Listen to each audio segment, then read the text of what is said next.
لە هەرێمی کوردستاندا نزیکەی 300 ڕێکخراوی تایبەت بە ژنان هەیە. هەریەکان لەسەر چەند پرسێکی تایبەت بە ژنان کار دەکەن و لە کۆتاییشدا سەرجەمیان ئامانجە هاوبەشەکەیان کە نهێشتنی تونند و تیژیە بەرامبەر بە ژنان کۆیان دەکاتەوە. ئەگەرچی ئەمە ئامانجی سەرەکی تایبەتی ڕێکخراوەکانە،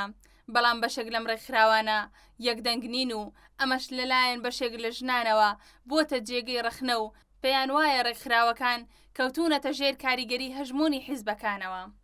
سەیوان ڕۆستەم ئەندامی یەکێتی ژنانی کوردستان جەخت لەوە دەکاتەوە یەکگرتنی دەنگی ژنان دەتوانێت فشارێکی بەهێز و کاریگەر دروست بکات. پێی وایە ئاساییە ئەگەر ڕێکخراوەکان لەلایەن حیزبێکەوە پاڵپشتی بکرێن، بەڵام نەک بەو جۆرەی تەواوی ڕێکخراوەکە بەبێ قسەی حیزبەکە نەتوانێت هەنگاو بنێت. دیارە دامەزراندنی ڕێکخراو خۆی مەبەستێکی تایبەتیە، بۆیە ڕێکخراودا ئەمەزرێت بۆ ئەوەی ئامانجێک بپێکێ کە کۆمەڵەکەی پێویستێتی ئەو کۆمەڵە و هەلومەرجی ئەو کۆمەڵە وا ئەکات کە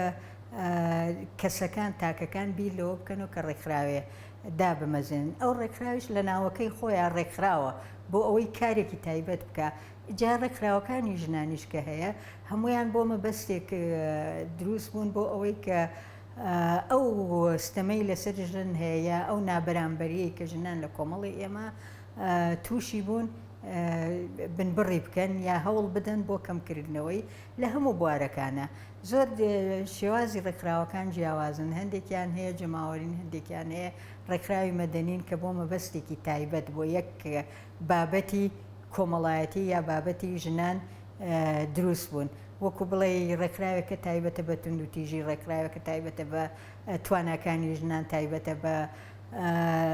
بە فەرهەنگی، بە ڕۆشنبیری و فەرهەنگی، یان ڕێکخراوێکی جەماوەریە هەموو بابەتەکان لە خۆیان ئەگرێ و لە هەموو بوارەکانە کارەکات.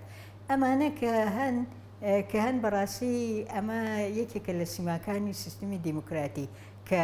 فرە ڕێکخراوەیی و زۆری ڕێکخراو لە کۆمەڵا بۆ ئەوەی ببنە هاوکار بۆ لایەنە پەیوەندیدارەکان بۆ ئەوەی باشتر و بەهێزتر ئەو ئامانجانە دروست بکەن. بۆ ئەوەی ئەم ڕێکخراوانە زیاتر بەهێز بن، زۆر گرنگە ئەگەر ئەمانە لە خاڵە هاوبەشەکانیانە هەمیشە کۆک بن و داکۆکی کار بن لە یەکتر و پاڵنەر بن بۆ بەهێزکردنی ئەو داواکاریە کە هی هەمویانە ئەگەر هەمومان ئەزانین لە هەموو مەسلەیەکە ئەگەر دوو دەنگ لە دەنگێ زیاترە، ئەگەر تۆ ئەو دەنگانە هەمووی کۆ بکەیتەوە سوودی لێبێنێت، دیارە ئەبن بەو فشارەی کە پێویستە ڕێکخراو بیکات بۆ بەدیهێنانی ئامانجەکانی. بۆیە من زۆر بە گرنگی ئەزانم ڕەنگە ڕێکخراوەکان هەریەکە بۆ خۆی کار و پرۆژە و جۆری ئیشکردنی خۆی هەیە، بەڵام هەندێک خاڵی تەواو تایبەت هەیە بە تایبەتی ڕێکخراوەکانی ژنان، هەندێک خاڵی هاوبەش هەیە کە مەسلەی تونند و تیژیە، مەسلەی ناڕازیبوونە لە هەندێک نادادی بەرامبەر ژن ئەکرێ، مەسلەی یاساکانە. پێم وایە لەم بابەتانە پێویستە هەموو ڕێکخراوەکان یەکدەنگ بن. ئەگەر نابنە ئەو فشارێت و ئەو ئامانجە بەدی بێنی، نابیتە ئەو فشارە، چکە هەر یەکە و لە کۆمەڵێک و لە گروپێکەوە هاتووە بە جیاوازی بیر و بۆچوونی سیاسی و هەر ئایدیایەکی تر. خۆی ڕێکخراو ئەو کاری کە هەیەی کێشە نییە ئەگەر بڵێ دەعم بکرێم، ئەگەر لایەنێک یەکێک لە لایەنەکان ئەویش هەدەفەکەی هەیە، لەوانەیە یەکێک لە حیزبەکان هەدەفی بەرزکردنەوەی ئاستی ژنان بێ لە ڕێگەی ڕێکخراوەکەەوە ئەیکا، بەڵام ئەمە مەرجی ئەوە نییە کە ئیتر ئەو ئەبێ هەموو شتێک بڵێ بۆ ئەو ڕێکخراوە هەموو لە ئەلفوبای ئەو ڕێکخراوەوە بگەڕێتەوە بۆ ئەو. بەڵام بەداخەوەی بینین لە زۆر ڕێکخراوە تا نەگەڕێنەوە بۆ سەرچاوەی حیزبەکەیان یا شتێکیەوە بڕیاری خۆیان نادەن. بەڵام بەڕای من ئەمە نابێت ئاوەها بێ و پێویستە ئەو ڕێکخراوانە بۆ ئەوەی بگەنە ئامانجەکانیان لەو بیرە تەسکە و لەو چوارچێوە تەسکەی حیزبایەتی دەرچن و بە ئازادی بۆ مەسلە ڕەواکانی ژنان کار بکەن. ئێمە وەکو ڕێکخراوەکەمان و وەکو خۆیشم وەکو کەسی خۆم بەڕاستی هەمیشە دژی هەموو تونند و تیژێ و زەبر و زەنگێکین لەسەر هەر بابەتێک بکرێت بە تایبەتی کەرەوەی لەسەر بیر و باوەڕ یا لەسەر بۆچوونی جیاواز بکرێت بەرامبەری هەر کەسێک، ئەوانش ژنانن و ئێمە زۆر دژی ئەوەین کە هەرچی دژی ئەو گرتنیانین و دژی ئەوەین کە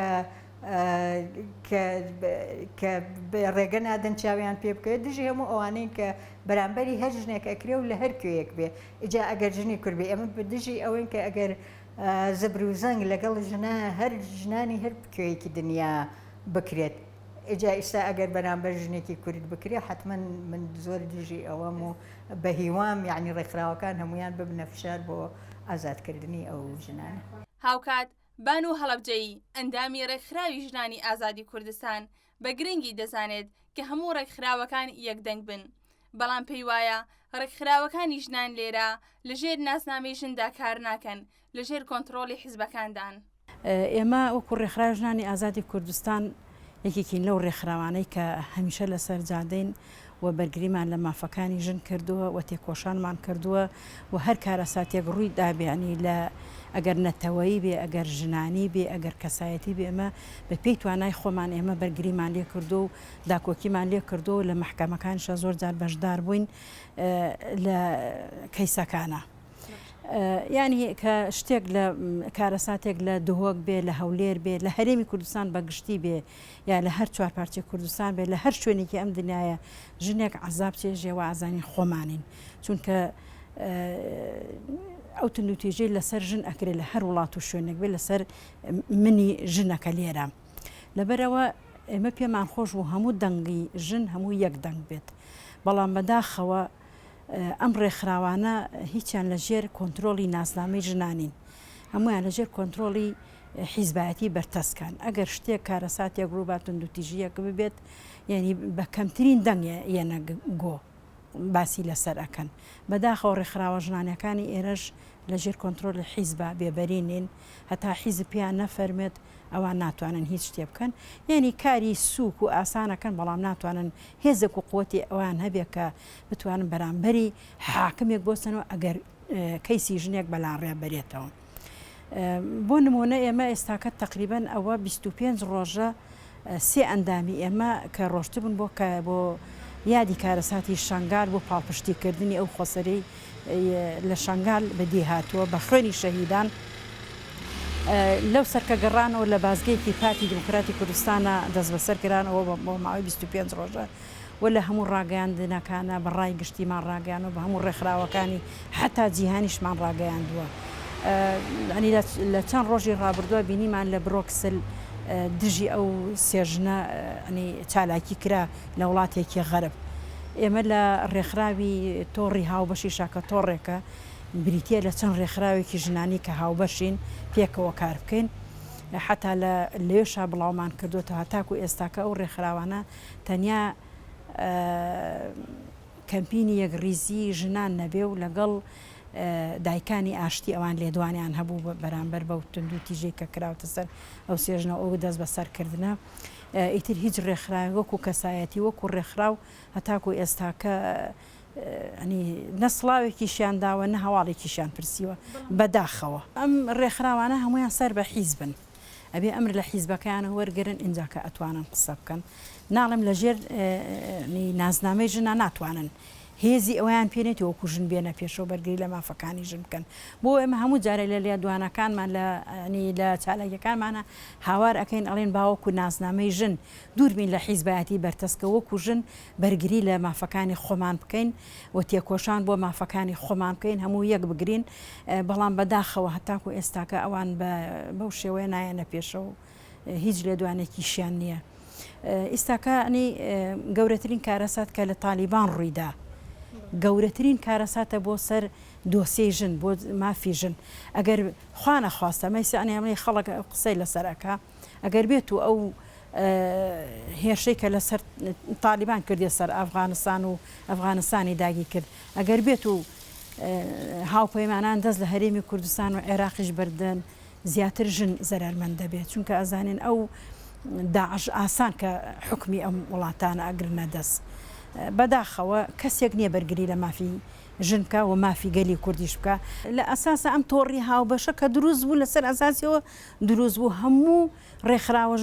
ژنانەکان لەوێ ئەندامیان هەبێ بۆی ئەگەر شتێک هەبوو بە هاو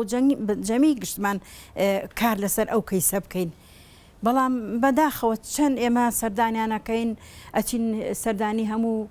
ڕێکخراوە ژنانەکان هینی یەگرتووە هی کۆمەڵە تۆڕی هاوبەشە حیزبی شوێ زەحمەت کێشانە ئێمە هەمیشە سەردانیانەکەین